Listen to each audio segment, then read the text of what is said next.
এতদিনে তো তোমরা জেনেই গেছো যে খুশির খবরটা কি। সেটা হচ্ছে যে আমি তোমার দাদা ভাইয়ের সাথে কোয়ার্টারে যাচ্ছি, আর সেখানে যাচ্ছি শীতের সময়ে। মানে যেখানেই যাও না কেন এই সময় কিন্তু একটা ভরপুর শীত রয়েছে, যার কারণে আমি কিছু কেনাকাটা করেছি। ঠিক আছে, মানে শীতের পোশাক কিনেছি। এই যে এক ব্যাগ আছে, এখানে তোজোর আমার আর কি তোমার দাদা ভাইয়ের আছে টুকটাক। তো সব কিছু আর কি তোমার সাথে আমি শেয়ার করার জন্য আসলাম যে শীতের কী কী পোশাক আশাক কিনলাম। আমি শপিং করতে গিয়েছিলাম, তো সেই ভিডিওটা আমি করতে পারিনি, কারণ সব থেকে মানে মেন যে জিনিসটা না, মানে স্ট্যান্ড আমার ভেঙে গেছে। যার কারণে আমি যে শ্বশুরবাড়ি এসেছি 4 দিন হয়ে গেল বাবার বাড়ি থেকে, তো আমার স্ট্যান্ডের জন্য আমি কিন্তু ভিডিও অতটা করতেই পারছি না। তো এই যে আমি বিছানার কাছে একটু ফোনটা দাঁড় করিয়ে রেখেছি, এই যে শীতের পোশাক আশাক কী কী কিনলাম কোয়ার্টারে যাওয়ার জন্য সব কিছু তোমাদের সাথে শেয়ার করবো। তো আমি আর কি ব্যাকগ্রাউন্ড ভয়েস দিয়ে দেবো, কারণ এইখানে আমি ভয়েস দিয়ে দেখালে অনেকটা ভিডিওটা লং হয়ে যাবে। ঠিক আছে, তো চলো একে একে তোমাদেরকে দেখাতে থাকি। প্রথমেই দেখায় যে আমি কি কিনেছি। তো আমি এই কোটটা কিনেছি। আমার একটা ব্ল্যাক কালারের কোট ছিল, যেটা আগের বছর শীতকালে আমি অর্ডিনারি বাড়িতে পরার জন্য বের করে দিয়েছিলাম, যার কারণে আমার এরকম কোনো কিন্তু ভারী কোট ছিল না যেটা একদম ভারী শীতের জন্য পরা যাবে। তো সেই জন্য আমি এই কোটটা কিন্তু নিয়েছি পিঙ্ক কালারের মধ্যে, খুবই সুন্দর। পুরো বডিটাতেই কিন্তু এরকম পশমের কাজ করা আছে, যার কারণে অনেকটাই গরম ধরবে। তারপর আমি এই যে টুপি লাগা সোয়েটারগুলো নিয়েছি, যেগুলোকে আগে এগুলোকে পাগলু সোয়েটার বলা হতো। ঠিক আছে, অনেকেই জানো। তো এটাতেও কিন্তু পশমের কাজ করা রয়েছে, আর এটা কিন্তু খুবই গরম ধরছে শরীরে, খুব ভালো। তো আমি একটা জিন্স প্যান্ট কিনেছি, আর এই যে টপ, মানে টপ বলা ভুল হবে, সোয়েটার, বাট খুবই পাতলা, মানে খুবই সফট একটা, মানে ফুল হাতের একটা জামা বলতে পারো, বা সোয়েটার আর কি, দুটোই বলা যাবে। তো এই যে দেখো, এই যে জিন্স প্যান্টগুলো আমি কিনেছি। আমি জিন্স প্যান্ট পরা অনেক দিন আগেই ছেড়ে দিয়েছি, কিন্তু এবার আমি ভাবছি যে চলো এবার আমি আবার জিন্স প্যান্ট পরা শুরু করব। টপ জিন্স এগুলো আমার খুব পছন্দের, বাট বাচ্চা হওয়ার পরে কিংবা মানে প্রেগনেন্ট হওয়ার পর আমি জিন্স পরা একদম ছেড়েই দিয়েছি। তো আবারও আমি শুরু করতে চলেছি। তো এটার সাথে আমি এটা নিয়েছি, আর জিন্স প্যান্টটা কিন্তু একটু নিচের দিকটা ফোল্ড থাকবে, চুজ নয়, তো সেরকমই কিনেছি। ঠিক আছে, তার সাথে ট্র্যাক স্যুটটাও কিনেছি। দেখো ভেতরে একটু গরম কাপড়ের কাজ করা রয়েছে, প্লাস ট্র্যাক স্যুটও হবে আর কি। হ্যাঁ, তো আমার হয়ে গেল। তোজোর এবার দেখায়। তোজোর কিন্তু অনেক শপিং করেছি আমি। ঠিক আছে, তো চলো একে একে তোমাদেরকে দেখায়। ফার্স্টেই এইটা দেখায়। এটা কিন্তু মানে খুবই সফট, ওপরে ভেতরে মানে পুরোটাই কিন্তু সফট ওয়ার্ক করা রয়েছে, খুবই সুন্দর বাচ্চাদের জন্য। তো এই যে প্যান্ট সাথে দিয়েছে একই কালারের, কালারটাও খুবই মিষ্টি। আমি ফার্স্টে একটা দোকানে ঢুকেছিলাম, তো সেখান থেকে আমি একটা সোয়েটার কিনেই বেরিয়ে চলে এসেছি। তার কারণ এই যে হুডি সোয়েটারগুলো কিন্তু অনেকটাই খারাপ ওখানে, মানে যে কাপড়ের কোয়ালিটি আমি চেয়েছিলাম সেটা আমি পাইনি। তো আমি ওখানে একটা কিনেই চলে এসেছিলাম তার করুণাময়ীতে। ঠিক আছে, দুবরাজপুরে করুণাময়ী দোকানে কিন্তু আমি বেশিরভাগ শপিং করে থাকি, যেখানে কিন্তু কাপড়ের কোয়ালিটি, সোয়েটারের কোয়ালিটি অনেকটা ভালো হয়। ফ্রিতে প্রমোশন করে দিলাম, যাই হোক কোনো ব্যাপার না, যেটা ভালো সেটা ভালো বলতেই হবে, তাই না? তো আমি যেরকম চাইছিলাম সেই রকমই কিন্তু পেয়েছি। মানে আমি টুপি লাগা যে সোয়েটারগুলো বাচ্চাদের জন্য, মানে একটা ভালো মোটা কাপড়ের ভেতরে পশমের কাজ করা থাকবে, তো সেই রকমই কিন্তু আমি পেয়ে গেছি। ঠিক আছে, তো দুটো নিয়েছি আমি তোজোর জন্য, আর ওই যে আগেকার দোকান থেকে একটা নিয়েছিলাম। ঠিক আছে, তো প্যান্ট সবই সাথেই রয়েছে।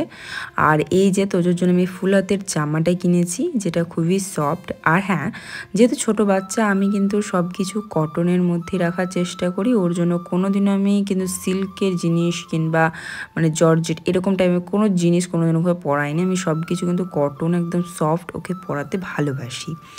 আর এই যে এই জ্যাকেটটার জন্য নিয়েছি, মানে কোট। হ্যাঁ, আগের বছর একটা নিয়েছিলাম যেটা ছোট হয়ে গেছে, যেটার দাম ছিল অনেক, কিন্তু ওটা ছোট হয়ে গেছে। তারপরে এই যে এবারে এরকম একটা কোট নিলাম ওর জন্য, আর সাথে একটা মাঙ্কি ক্যাপ নিয়েছি। আর ওই কোটটা কিন্তু টুপি লাগা, বাট ওটার সাথে কিন্তু কোনো প্যান নেই, সিঙ্গেল ওটা। হ্যাঁ, তো ওর জন্য একটা মাঙ্কি ক্যাপ নিয়েছি, তার সাথে আরেকটা টুপি নিয়েছি যেটা আমার খুবই পছন্দের, যেটাতে লাইট সিস্টেম রয়েছে। এটা দেখেই তোজো ধরে নিয়েছে, আর আমারও খুব ভালো লেগেছে, নিয়েও নিয়েছি। আর তোজোর জন্য আমি আরও টুকটাক কিছু শপিং করেছি, সেগুলো হচ্ছে এটা দেখো, আমি উলিকটের প্যান্টটা কিনেছি, একটা ফুল প্যান্ট আর কি, আর তার সাথে একটা গেঞ্জি প্যান্টও কিনেছি। এই শীতকালে বাচ্চারা প্রচুর পরিমাণে হিসু করে, আর না করলেও কিন্তু বাচ্চাদেরকে সবসময় ফুল প্যান্ট, মোজা এই সমস্ত পরিয়ে রাখতেই হবে, যার কারণে আমি ওর জন্য অনেক ফুল প্যান্ট মানে জিনিস কিনেছি আর কি, যেটা তো সোয়েটার রয়েছে বা সিঙ্গেল ফুল প্যান্টও কিনেছি। দেখো উলি কটের মানে গরম কাপড়ে এই জামাগুলো আমি কিনেছি স্নান করে পরিয়ে আর কি রাখবো বলে। তো দুটো কিনেছি এরকম। 2 বছরের বাচ্চা টুপি লাগা পাওয়াটা মুশকিল হচ্ছিল, তারপর কয়েকটা দোকান ঘুরে এই যে একটা টুপি লাগা পেয়েছি 2 বছরের বাচ্চা। আর কি বলবো, 2 বছরের বাচ্চার এই টুপি লাগা উলিকটের জামাগুলো পাওয়া কিন্তু খুবই কষ্টের। তো আমি 3 জোড়া মোজা কিনেছি তোজোর জন্য। আর এই যে দেখো এই বেডশিটটা কিনেছি যেটাতে ছোটা ভীমের আর কি যে কার্টুনটা সেই ছবিটা রয়েছে। হ্যাঁ, এটার সাথে কিন্তু বালিশের কভারও রয়েছে, দেখো এই পিকচারে কিন্তু দেওয়া রয়েছে, এরকমই হবে। তোমাদের দাদা ভাই জাস্ট এই প্যান্টটা কিনেছে, ঠিক আছে, মানে গরম কাপড়ের, আর কিছু কিন্তু কেনেনি, কারণ ও তো ওখানে ডিউটি করবে না, ডিউটির পোশাক আশাক সব কিছু আলাদা, আর এনি টাইম ও ডিউটিতে বিজি থাকে, যে সময়টা ও ফ্রি থাকে সেই সময়ের জন্য ওর কাছে কিন্তু অনেকগুলোই কোট রয়েছে।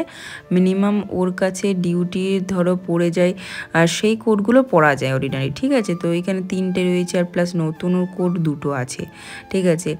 যার কারণে ও বললো আমি কিনবো না, তোমরাই কেনো এবারে। তো সেই জন্য কেনে নি, ওই প্যান্টটাই কিনেছে। আর তোমাদেরকে বলেছিলাম যে আমার বাবার বাড়ি থেকে ওকে পুজোতে কী দিয়েছে সেটা তোমাদেরকে দেখিয়ে দেবো আনলে। তো এই যে প্যান্টটা দিয়েছে জিন্সের প্যান্ট নেভি ব্লু কালার, ঠিক আছে, খুবই সফট আর কি সিল্ক টাইপ, মানে খুব সুন্দর, একটা কটন ব্লেন্ড করা রয়েছে, খুব ভালো লাগছিলো নাড়তে উপর থেকেই, ঠিক আছে। আর তার সাথে দিয়েছে এই গেঞ্জি, ঠিক আছে, আর দিয়েছে এই জামাটা। জামাটা দেখে অনেকে ভাবে যে এক কালারের জামা দিয়েছে, একদমই কিন্তু নয়, ঠিক আছে। জামাটাতে কিন্তু ব্রাউন কালারের ওয়ার্ক করা আছে, যেটার সাথে কিন্তু এই প্যান্টের সাথে খুব মানাচ্ছে আর কি জামাটা। দেখতেই পাচ্ছ, কাছ থেকে দেখালাম, দেখো ছোট ছোট আর কি ব্রাউন কালারের ডিজাইন করা রয়েছে। তো সব কিছু দেখিয়ে দিলাম যা যা কিনেছি। তো দেখো সন্ধেবেলায় আমরা এসেছি একটু খয়রের শোলে, মানে পেট পুজো করতে, পরের দিন আমাদের ট্রেন আছে, ঠিক আছে। তো আমরা যেহেতু চলে যাচ্ছি কোয়ার্টার, সেই জন্য ভাবলাম যে চলো কিছু খাওয়া দাওয়া করে আসি বাইরে। তো আমি যখন 9 মান্থস প্রেগনেন্ট ছিলাম তখন তোমার দাদাভাই দোকান থেকে চিকেন রোল নিয়ে গেছিলো, হেভি টেস্টি। তারপরে তো বাচ্চা হয়ে গেছে, তারপরে মিনিমাম আমি 2-3 মাস সেরকম কিচ্ছু খাওয়া দাওয়া করিনি ফাস্টফুড। আর তারপরে হচ্ছে তোমার দাদাভাইয়ের সাথে কোয়ার্টারে আসা, তারপরে টুকটাক বাড়ি গিয়ে আর অত কিছু মানে খাওয়া দাওয়া করা হয় না বাইরে। তো এবারে লং টাইম ছিলাম, তারপরে এবারে আবার কোয়ার্টারে যাচ্ছি। তোমার দাদাভাই বললো যে ওখানে অমন কিছু পাবে না, চলো তোমার পছন্দ মতন খাবার তোমাকে খাইয়ে নিয়ে আসি। তো ছেলেকে একটু বাড়িতে রেখে এসেছি। আসলে পাশের বাড়িতে একজন আছে একটা দিদি, তো যার কাছে খুব ভালো থাকে তোজো, ঠিক আছে, যার কারণে ওকে রেখে দিয়ে এসেছি। আর বলেও এসেছি কাঁদলেই কিন্তু আমাদেরকে সাথে সাথে ফোন করবে, আমরা কিন্তু আসবো। প্রথমবার ছেলেকে ছেড়ে কিন্তু এসেছি, জাস্ট আমরা আধা ঘন্টারও কম সময় ছিলাম। হ্যাঁ, ফুচকা খেয়েছিলাম, চিকেন রোল, তারপরে এই যে ধোসা খেয়ে আমি পুরো ধোসার চেহারাই ভুলে গেছি, কারণ কি বলবো, ধোসা আমি অনেকবার খেয়েছি, বাট এরকম বাজে টেস্ট আলাদা ধোসা খেয়ে কিন্তু আমি খুব বোকা বনে গেছি। মানে যা যা খাবার খেয়েছিলাম ধোসা খাওয়ার আগে, ওই যে ফুচকা রোল, ঠিক আছে, সেই সমস্ত টেস্টগুলোই আমার মুখ মেরে দিল আর কি ধোসাটা খেয়ে, মানে জীবনটাই লল হয়ে গেল পুরো, ঠিক আছে। ওখানে আমি স্টিকও খেয়েছিলাম, যেটা পুরোটা বাজে, জীবনেও খয়রসোল গেলে আর ওই দোকানে আমি ঢুকছি না। হ্যাঁ, তোটা বাজে কি বলবো। যাই হোক, তো বাড়ি এসে এই যে তোজোসোনা চলে এসেছে আমাদের আওয়াজ পেয়ে। তো আমরা এখন প্যাকিং করতে বসবো। আর আমরা বাড়ি থেকে কচু, পেঁয়াজ, পেঁপে, আলু, মানে এই সমস্ত নিয়ে যাব, ঠিক আছে। যার কারণে পেঁয়াজগুলো বেছে রেখেছে রান্নাঘরে ঝুড়িতে, ওগুলোর ওপরে বসে খেলা করছে, কি দুষ্টু। তো তারপরে দেখো আমরা প্যাকিং করতে লেগেছি, তোজোকে একটু নিয়ে গেছে বাইরে আর কি। তো এখন আমরা প্যাকিং করবো। আমাদের এদিকে না তেমন কোনো ঠান্ডা পড়েনি, মানে আমাদের এই সাইডে, ঠিক আছে। তো দেখো আমি সব কিছু আর কি এক জায়গায় রেখে দিচ্ছি। তোমার দাদাভাই বললো যে এক জায়গায় রেখে দাও, আমি আর কি গুছিয়ে নিব। তো এখন বসে পড়েছি আমরা দুজন মিলে ব্যাগ গোছাতে। কালকে যাবো, তাই না প্যাকিং করছি বলতে হবে। ও কালকে তাহলে আমরা রওনা দিচ্ছি, সেজন্য সব প্যাকিং হচ্ছে। তোমরা কি আমাদের সাথে যেতে চাও? বাবা, এই ছোট ছেলেটা কবিতা বলে নরম করে বলছে। বাবা হবার পর একজনের অবস্থা, নতুন প্যান্ট কিনে একদিন পরিয়েছে, তারপর ছেলে হচ্ছে নেল পলিশ দিয়ে আর্ট করে দিয়েছে। তা আবার ঘুমে এত মাতরা যে আমি বলছি ছেলে নেল পলিশ দিয়ে তোমার প্যানে ছবি আঁকছে, তো সেটা তো অনলাইন এখন আফসোস করছে। তোজো সোনা আগের থেকে তো বড় হয়ে গেছে আর দুষ্টুমিটাও বেড়েছে, যার কারণে ওকে মানে সামলে সব কিছু মেনটেন্স করা আমার পক্ষে অতটা সম্ভব হয়ে উঠছে না, যার করে পরপর ভিডিও তোমাদের সাথে আমি শেয়ার করতে পারছি না। আর আমার স্ট্যান্ডটা আমার সাথে ছিল না, এবার আমার স্ট্যান্ডটা সাথে এসেছে, প্লাস আমি সব কিছু সামলেও উঠাতে পেরেছি। তো পরপর তোমাদের সাথে আমি সব কিছু শেয়ার করতে থাকবো, ঠিক আছে। আর তোমাদেরকে অপেক্ষা করাবো না, অনেক অপেক্ষা করিয়েছি, তোমরা আমাকে প্লিজ ক্ষমা করে দিও, কারণ বাচ্চা তো আগে সামাল সামাল দিতে হবে বলো। তোমার সাথে দেখা হবে নতুন একটা ভিডিওতে। নেক্সট ব্লগের জন্য সব অপেক্ষা করো। তোমরা সবাই ভালো থেকো। টাটা।